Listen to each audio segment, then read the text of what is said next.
જય માતાજી મિત્રો, જય ચેહારમાં અમારા ફેમિલી બ્લોકમાં તમારું હાર્દિક સ્વાગત છે. અને આ દેખો અમારા કુકલીઓ, આ પેલું તો નાચા ભાઈ. અને આજે રવિવારના દિવસે અમારી ગેંગ, વિજાપુરની ગેંગ આવી છે કાહોડા. અને અહીંયા અમારે સાપડું બનાવવાનું આયોજન રાખેલ છે. ખેતરમાં સાપડું બનાવવાનું છે એનું આયોજન રાખેલ છે. તો તમામ ગેંગ અહીંયા અમારી ગેંગ આવી છે સાપડું બનાવવા ખેતરમાં. અને દેખો કામ ચાલુ થઈ ગયું છે. આ છે અમારા મોટા ભાઈ વિજયભાઈ, જયંતિભાઈ રાવર. આ છે અજયભાઈ. આ છે લાલોના લાલ કનુલાલ. દાઢી બનાવી લાકડા કાપવા માટે. જો આ સાપડું તોડી નાખ્યું અને નવેસરથી આપણે વાયકન બનાવવાનું હ. તે કોમ ચાલુ થઈ ગયું હ. તમને હમણાં હું બતાવું તૈયાર થાય એટલા આગળ અમારા બ્લોકમાં તમે જોડાયેલા રહેજો. અને બોબલ્યો જો આ કૂતરા માટે ઇવન ઘર પેલું તોડી નાખ્યું તે ખાડો ગોડી ઈવાને રહેવા માટે, પણ એવામાં નહીં રહેવા દેવા. યુવાના માટે આપણે સ્પેશિયલ એક ઘરને એનું બનાવવાનું છે. અને દેખો આ સાપડાનું કામ ચાલુ થઈ ગયું છે.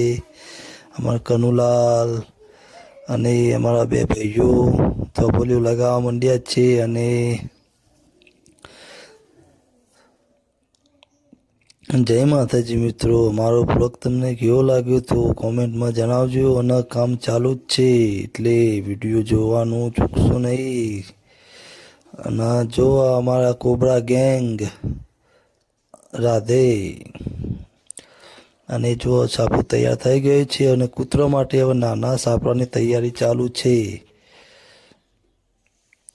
પ્રેશર કુકર માટે બનાવવું પડે કે ઈવન માટે ઠંડી બઠંડી વાય રાતે શિયાળામાં પેલું સાપું તોડી કાઢ્યું એટલે ઈવન માટે બનાવવું પડશે. અને પેલું સાપું તૈયાર થાય છે. અને મેં કુકર માટે એનું સાપું તૈયાર કરી નાખ્યું છે. તમે જોઈ શકો છો છે કે નહીં. કૂતરા માટે સાપડું તમને કુકર માટે કેવું લાગ્યું તો કોમેન્ટમાં જણાવજો. જો અમારા બે નાનકડા કુકલિયાઓ છે બધા. અને બીજું પણ લઈને આવી ગયું ને સાપડામાં જવા દીધું એને પણ. અને જો અમારું પેલું સાપડું પણ તૈયાર થઈ ગયું છે કમ્પ્લીટ. હવે ખાલી કોરે મોર ટાટિયો વેટવાનો બાકી રહી ગયો અહીં. એટલે સાપડું તૈયાર. અને જો હજુ થોડું વાલ બાંધવાના ચાલુ હોય. વધુ બધું આવે તો ઉડી ના જાય કે એટલે વાલ બાંધવા પડે કે. અને સાપડું કમ્પ્લીટ વાલ બાર બંધાઈ ગયા. જય માતાજી.